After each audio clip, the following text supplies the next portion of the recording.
High বন্ধুরা। তো আজকে এক দিদি ভাইয়ের রিকোয়েস্টে একটা রেসিপি নিয়ে এসেছি। তো রেসিপিটা খুব সহজ, যে দিদি ভাই অনেকবার রিকোয়েস্ট করেছে কিন্তু করা হয়নি। তার জন্য আমি খুবই দুঃখিত এবং তার কাছে আমি ক্ষমা চেয়ে নিচ্ছি। তো রেসিপিটা বলেছিল যে ঝুরি আলু ভাজা। তো আমরা তো দুই রকমের খাই, যেটা খাই আর কি ভিডিওতে সেটাই করে দেখাতে বলছিল, তো সেটাই আজকে করে দেখাবো।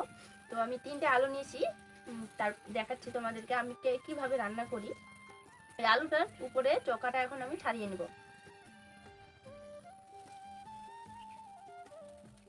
এই যে দেখো, উপরে চোকাটা ছাড়িয়ে নিলাম। এখন এটাকে একদম ঝুরি মানে একদম পাতলা করে কাটবো।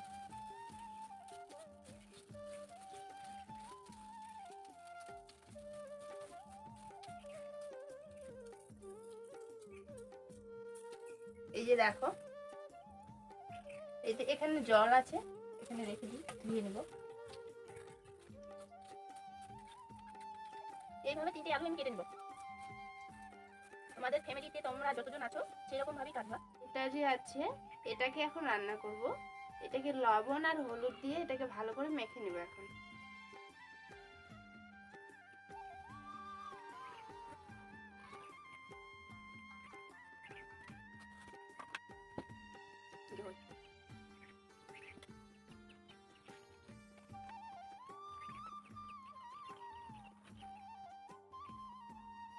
এই যে দেখো, হয়ে গেছে মাখানো। দেখো কড়াইটা আমি বসিয়ে দিয়েছি।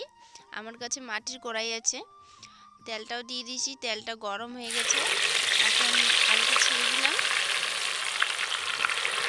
উনুনের আঁচটা খুব হালকা থাকবে, নাহলে কিন্তু পুড়ে যাবে আলুটা।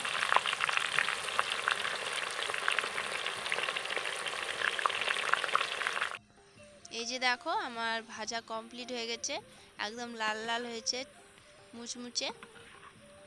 বাড়িতে তোমরা ট্রাই করে দেখবা, খুব সুন্দর খেতে এটা।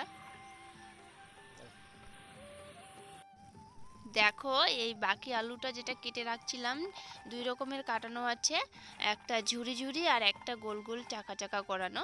এইটাকে এখন পাঁপড় তৈরি করব। আর লবণটা মেখে নিলাম, দেখতেই পেলা। আর এই যে গরম জলে এটাকে সিদ্ধ করব। বেশ খুব একটা সিদ্ধ করতে হবে না, হালকা করে সিদ্ধ করতে হবে। এই যে দেখো মোটামুটি সিদ্ধ হয়ে গেছে। আমি এটাকে এখন নামিয়ে জলটাকে ছেড়ে নেব। দেখো আমি এখন ছাদে চলে এসেছি। ছাদে দেখো এই যে চাকা চাকা যেটা আলুটা আছে, এই আলুটাকে একটা একটা করে শুকোতে হবে। একসঙ্গে দিলে হবে না, একসঙ্গে দিলে শুকোবে না আর জিনিসটা ভালো হবে না। তার জন্য একটা একটা করে। আর এটা ঝুড়িটাকে একটা একটা করে দিতে হবে না, জাস্ট এমনি পাতলা করে শুকোতে দিলেই চলবে। তিরপালে হয়, বস্তাতে হয় বা সুতি কাপড়ে হয়, যে কোনো জায়গায় দিলেই হবে। আর এই যে দেখো এটা হচ্ছে গোল গোল চাকা চাকাটা যেটা করছিলাম, ওটা শুকিয়ে এইরকম হয়ে যাবে দেখতে। আর এটা তোমাদেরকে দেখাচ্ছি ঝুড়িটা। এই যে দেখো ঝুড়ি আলুটা শুকিয়ে ঠিক এরকম দেখতে হবে। এটাকে তোমরা শুকিয়ে অনেক দিন রাখতে পারবা। তো চলো তোমাদেরকে এখন ভেজে দেখাচ্ছি। এই যে দেখো কড়াই নিয়ে নিয়েছি। প্রথমে ঝুড়িটা আমি ভেজে দেখাচ্ছি। খুব তাড়াতাড়ি হয়ে যায়, কিছু সেকেন্ডের মধ্যেই, দেরি লাগে না। আঁচটা কিন্তু হালকাই থাকবে, না হলে পুড়ে যাবে, খেতে ভালো লাগবে না। এই যে দেখো হয়ে গেল এত তাড়াতাড়ি। একবার করে খেয়ে দেখবা, খুব সুন্দর খেতে এটা। এবার দেখাচ্ছি চাকা চাকা আলুটা। এই যে দেখো দিচ্ছি এখন। এটাও হয়ে গেল খুব তাড়াতাড়ি।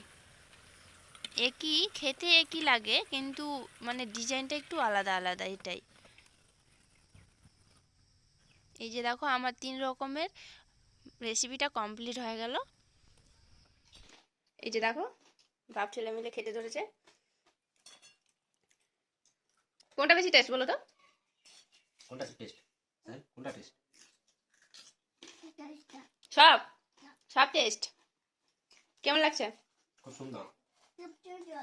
একবার হলো টেস্ট করে দেখবে বাড়িতে, একদম সেই সেই খেতে। তো তোমরা এইভাবে খেয়ে নিবে না ভাত দিয়ে খাবা? রাখো কিছু। ভাত দিয়ে খাবার এখন খাবার? এখন খাবা?